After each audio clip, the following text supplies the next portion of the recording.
All right, today I'm going to be replacing chain and sprockets on a Yamaha YZ250f. This is a 2009. It's going to be real similar to any of the Yamaha dirt bikes, so you can use this same video on a lot of the other YZs, the YZ250fs, 450fs, and so on and so forth. So as you can tell here, we've got an incredible amount of slack between our chain and our sprocket. So a huge gap between those. There should not be, and I'll show you the difference here when we get the new chain and sprockets on. Also going to be replacing the front drive, the countershaft sprocket here. I'm going to show you what you need to do that. Just going to go ahead and get this replaced as it is way too sloppy. We've completely run out of adjustment here. I'm going to walk you through the entire process. As soon as we're done with this video, we're going to go ahead and service this bike. I'm going to show you exactly what to do to change oil filter, air filter, spark plug, obviously engine oil, and just check everything out. So make sure you check those other videos out. If you guys have questions or comments, make sure and leave those below. I appreciate you guys watching.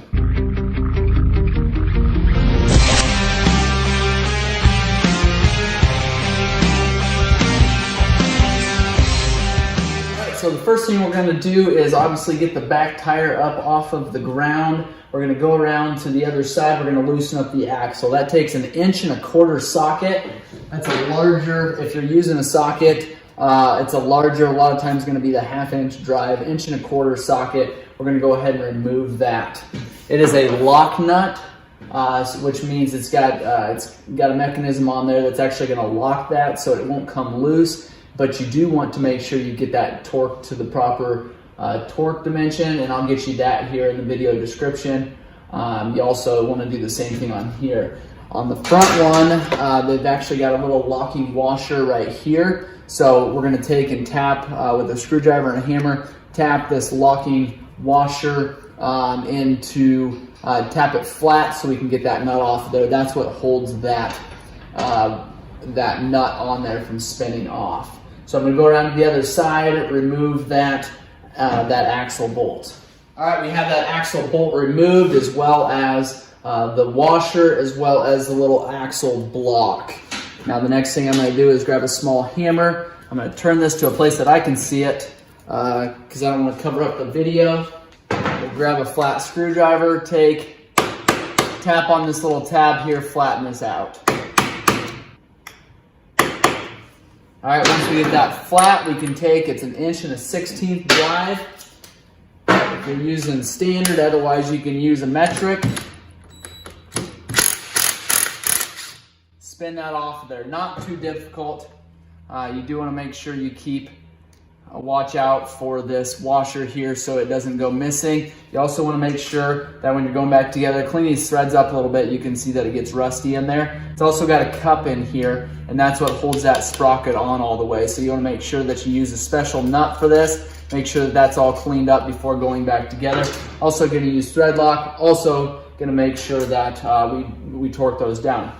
Then this might be the easiest place for you to see, but you've got your circlip here, your chain master link, and this master link here was about worn out. You can see just because of how worn this is, you can see here that master link is shot. So you can pry that off of there.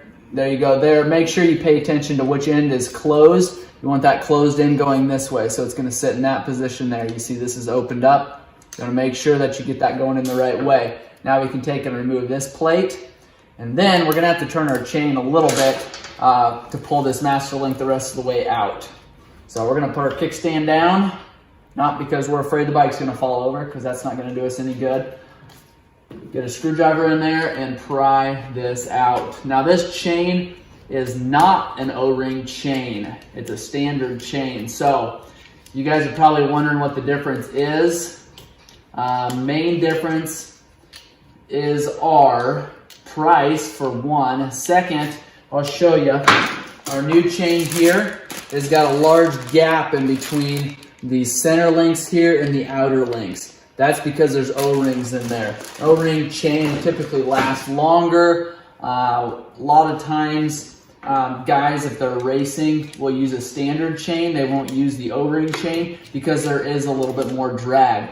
I don't actually race. I do a lot of trail riding. a lot of riding through water, and an O-ring chain just made sense for me. So you guys can determine what you want. When I was racing a lot of dirt bikes, I wouldn't use O-ring, I'd use a standard chain. So you've got options there, but you definitely, it's going to be, if I were to take my rear tire and spin it over with this standard chain on there, it'd go a couple times around. With an O-ring chain, you're going to have a little bit more drag. You're going to have a harder time spinning that around a handful of times with one pull. So just keep that in mind, some differences there. Now we're going to take and pull our chain off, and you want to make sure when you're doing this, you never want to take a chain that's broke apart like this and drag it through here. You do not want to break this engine case. So take and slowly pull that apart. We can drop that down. We can just leave that there, or we can take and pull that out. Whatever fits your fancy.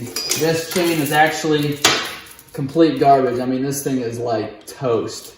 I've never ran a chain this long in my life. So rear sprocket here, front here. We're going to go ahead and grab our front sprocket. You know, to be quite honest, I don't even remember. I ordered these quite some time ago, and I can get you a link to where I ordered these from. I don't remember what size I even purchased. So hopefully the same size. Yep, same number of teeth. So you can see there, hopefully if you've got a good view on there, you can see how cupped those are compared to the new ones. So not good. I ran that way too long. Groove side to the back. You can see it's got a little groove in there. That's to the back. Run it in there just like that. Now, that's a steel sprocket. This is a steel sprocket. This I might hang on my wall. This one I've had for a long time. Not good. Okay, I probably won't hang it on my wall. Hate stuff on the wall. We've got some stickers here. Obviously, throw those on the toolbox. This is a Sunstar sprocket. I'll get you a couple different options of links down below. Make sure you check those out. This fits the YZ125, the WR250R, the YZ250f, and the FX, as well as the WR250f and the WR250X. So handful of machines that set fits. Now, our rear sprocket, a little more complicated, a little more time consuming than our front, but still not impossible. So now we're going to go and we're actually going to take and pull our axle. Sometimes it's a little bit easier to have this down on the ground for this because I'm bent over so far trying to remove this, but go ahead and push that axle out. Might have to use a rubber mallet. Okay, like I said, I do a lot of trail riding. I do a lot of riding in the water. You can see here, there is a problem. We've got some serious rust. Okay, this axle needs cleaned up. Probably need to grease these bearings. Definitely need to grease these bearings. Quite possibly even replace these bearings. We'll check and see. This spins freely. It spins really nice, so I don't know that our bearings are shot or we just have some buildup on this axle.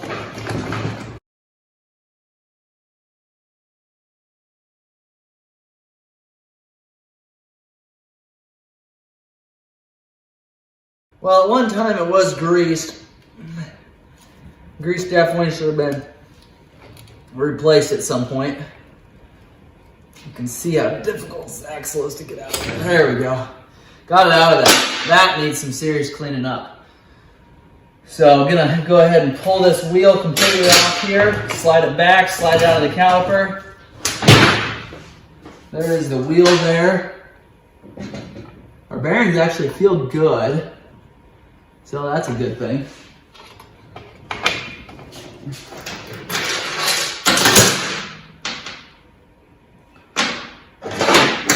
All right, I'm gonna grab a box, some cardboard. We're gonna set this wheel down. I don't like to set it on the rotor here. I don't like to booger up that rotor, so we'll set that down. All right, well, I just realized the entire video that I was making of replacing this rear sprocket, also tightening up the front countershaft nut there, also tightening up, well, we didn't tighten up the axle, but we replaced these chain tensioner bolts here. None of that video, I think, came through. So I guess just kind of skip ahead. That's pretty self-explanatory. Remove these 12mm nuts, 8mm Allens, pull these bolts, do them in a crisscross pattern, snug them up before you tighten them all up, and run your chain through here, get it to the position, push your axle and your wheel all the way forward so that your chain is in the most condensed part there, and then figure out where your chain needs cut at. Grind a little spot on your chain there. Again, like I said, that you completely would have missed there.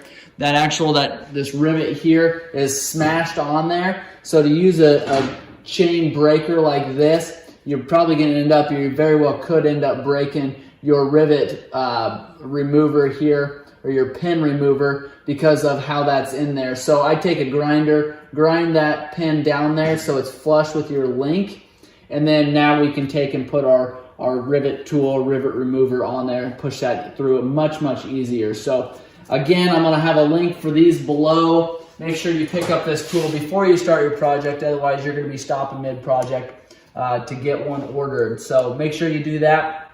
Now you take your pin remover there, put it into place. You're gonna take and actually push that pin all the way through. Because we have, we've ground that off. Again, I don't know that you'd necessarily have to, but it just makes it a whole lot easier when it comes time to remove that pin. So like I said earlier, and I'll show you this, a little up close view there. You wanna make sure that you've got, I would call this a male end here. You wanna make sure it's male to male end here, because your master link here is gonna be what I would call a female end, and you're gonna want that to match up. So make sure that you pull off, you grind off the right side there. Once you get this down, we could have ground off the other side, pull both of these out together. Push that through a little ways, and then you're gonna take this back out, and I'm gonna slide this link around so that we can get this pin the rest of the way out. So now we've got this link slid around. The pin's not completely out yet, but we've got it far enough, I believe. There we go. Okay, we've got this link spun around here, and we should be able just to push this entire link. Either we can take and push this pin the rest of the way out, or we can take, hopefully you guys can see what I'm doing there. I'm making it more difficult than it needs to be. Go ahead and put that on there. Well, it's gonna be in the way.